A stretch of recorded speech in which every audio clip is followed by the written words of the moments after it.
Make sure you guys hit the subscribe button if you guys are enjoying the content that we're throwing up, and make sure you guys hit the like button if you enjoy the video. And yeah, let's begin.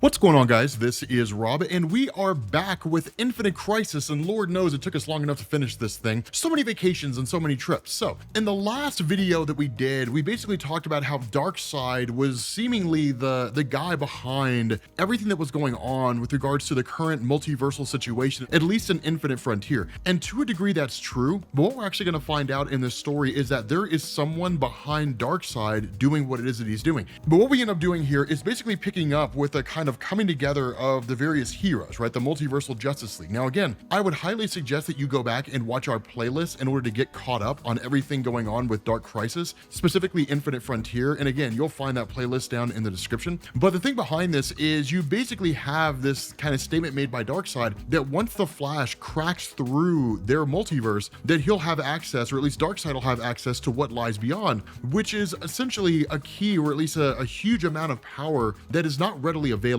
And in fact, the whole purpose behind Roy Harper being here and being the Omega Lantern is that he is the way in which Darkseid can access and use that source of energy. Now, of course, because this is the conclusion, this is things wrapping up fairly fast, which actually works better for us because it gives us the ability to offer huge explanations on what's going on, which we're going to need by the time we get to this. So of course, you do end up having Obsidian, who basically rescues Roy Harper. Now, Obsidian has the ability to manipulate darkness. That's kind of the basis behind his power.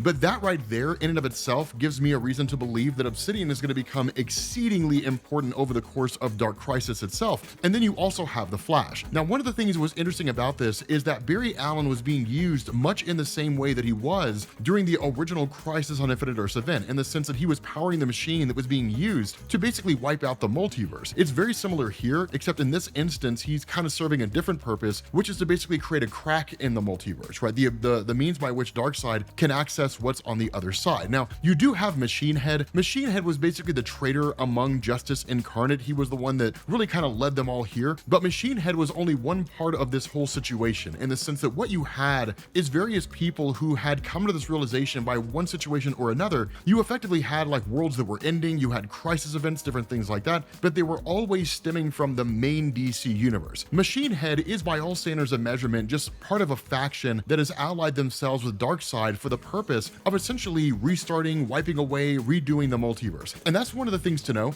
is that what Dark Crisis is doing seems to be basically eliminating, or really just kind of removing, the significance of like Dark Knight's metal and all that kind of stuff, right? That Crisis event. Because the funny thing about this is, looking at it for what it is, Dark Knight's metal, death metal, all that kind of stuff, that was kind of an unofficial crisis, right? It was a giant story that dealt with the Batman Who Laughs, but whether it was the intention of DC or not, it essentially rewrote a lot of the stuff that we know about the multiverse. What seems to be going on with this is that DC is either going back and consolidating all that information, or just doing away with it entirely, which is just kind of weird. It's DC literally undoing what they just did. What's the point, right? But of course, you do have President Superman, who basically rescues the Flash, which in the moment stops the campaign of Darkseid, because that's really what they're shooting for here, right? They see Darkseid as the prime threat, and the reality is that he's not. But because they don't know that, their goal is to simply stop what Darkseid's doing. And they succeed, right? And in fact, Flash actually ends up out in the multiverse somewhere, and we'll find out where he goes once we get to the end of this. But it essentially stops what it was that Darkseid was doing, right? It ends Darkseid's campaign right there. Darkseid essentially chimes in and is like, we are all doomed, right? He says like, the ring has gone out, the Flash is gone, the crack is lost, the Omniverse has been taken from me. And then of course he turns on Psycho Pirate, who was basically the guy that was manipulating Barry Allen and forcing him to believe that he was actually running alongside the other Flashes to save the multiverse. Now, ever the escape artist, Psycho Pirate basically ends up getting out of there, right? He literally just teleports away, just takes off. And then of course you have Machine Head kind of wrapping up little plot threads here. Machine Head is the one that steps up and tries to take the place of Psycho Pirate, and is ultimately destroyed by Darkseid using his Omega beams. And then of course, once you have like the other members of the Justice Incarnate who show up here for the attempt to try to stop Darkseid, he basically freezes them in place and then teleports them back to their base of operations. And then you do get a little bit of maybe not not really an epilogue, but kind of people figuring out where they are now and what's going on. But the important thing here, and this is really the significant takeaway from the entirety of Infinite Frontier, we switch back to Earth Omega, and you have the Omega ring that's given to Cameron Chase from an alternate reality, also operating under the name Extract. And Darkseid asked the question, he says, they don't understand what we unlocked today. Are you ready to bow to me? Will you not fail me like Psycho Pirate did? And Cameron Chase joins him and asks, and she literally says, but I have to ask, why did you let them all live? And the response of Darkseid is, because the heroes of the multiverse will play a role in the coming wars, just as my family will. But that needs to be left in the past. And he says, I have brought you all here so you can understand what is at stake. Earth Omega was never a world. It is a piece of a resting enemy dormant since the first crisis. And now it wakes. We will find the Flash and the crack in the Omniverse. I am not the only one who seeks this power, but only I will control the great darkness. Now, this is a massive revelation by DC Comics, and here's the reason why, right? This is where we make sense of everything. So in this instance where you're looking at this page and you have the guy with the horns coming out of his head, that's the empty hand, right? Like, empty is my hand is kind of his thing. That guy is immensely powerful. The great darkness is more powerful than he is. So one of the things to know here, and this is kind of a general concept, a general explanation when it comes to this, the great darkness is the antithesis to the presence. And I know a lot of people will say, no, isn't that supposed to be Lucifer? Not really. Remember, Lucifer is just a fallen angel, right? He's an angel that challenged the power of God and was condemned to hell for all eternity as a result of that. And they're just kind of, God and Satan have kind of been feuding back and forth. But in reality, the relationship between God and Satan is based more on morality than anything else, right? God represents pure goodness, and Satan represents what it means to turn against God, in effect. The reality here is that when God said, let there be light, and basically brought light into all existence, essentially created everything, the great darkness basically existed before that. So if God represents absolute good, the great darkness represents absolute evil. It's the antithesis of God. Like, if there were an evil version of God that was equal to God in power, that's what the great darkness essentially is. Now, one of the things to know is that in the original Crisis event and the way the whole great darkness played out, it didn't really have a concept of what it was. It didn't really understand things like good and evil and so on and so forth. It wasn't until you started getting into like the Constantine stories and things like that the concept of evil was introduced to the great darkness, things along those lines, and it basically took on this role of being the actual antithesis of God, right? The opposite of God. Because of that, the great darkness has always just sort of lingered out there, but in truth, we hadn't heard about it for quite some time. Now, one thing to know, it is an immutable and indestructible force. It cannot actually be defeated. But beyond that, the fact that the empty hand is here is also a huge thing, because during Grant Morrison's Multiversity stories, right, parts 1 and 2, I'm pretty sure we covered both of those. And if we did, we'll include that in the playlist. If we didn't, we do have a Beyond Omega level video on the empty hand, which we'll include as well. And it'll basically give you a pretty good understanding of what the character's about. He only ever really appeared in those stories and the Multiversity stories. That's when he was created.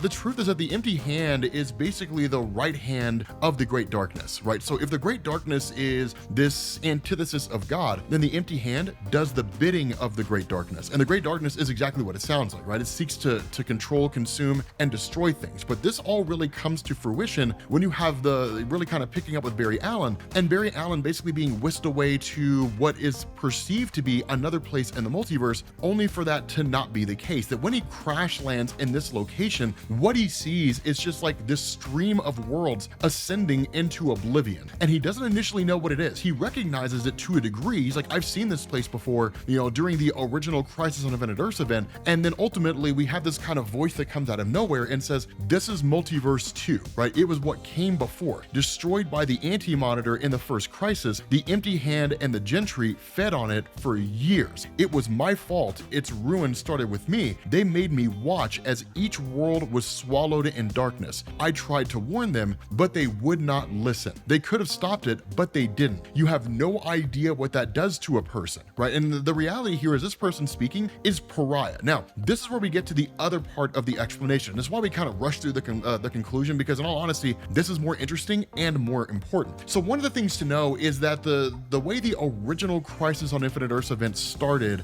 is basically Pariah wanting to perceive or wanting to understand the nature of everything. In doing so, he had basically woken up the Anti-Monitor. And when that happened, it started the Anti-Monitor's campaign across the multiverse to basically destroy everything in the positive multiverse, leaving only only antimatter. So it was really because of the actions of Pariah that basically the anti-monitor was unleashed in the first place. And as a result of that, Pariah was actually given his name. He actually had a name before, but he was given the name Pariah by the original monitor, because he was the harbinger of death for the multiverse, right? He was literally an outsider, a pariah, somebody who was unwanted because of what it was that he had done. Now, following the events of Crisis on Infinite Earths going into the new universe landscape, which is to say there was only one universe and no multiverse, the reality is that DC never really knew what to do with Pariah. And that was a thing that continued on, even going into like Infinite Crisis and, 0 Hour Crisis and Time, Final Crisis. And the truth about this is that you ended up having the situation unfold where ultimately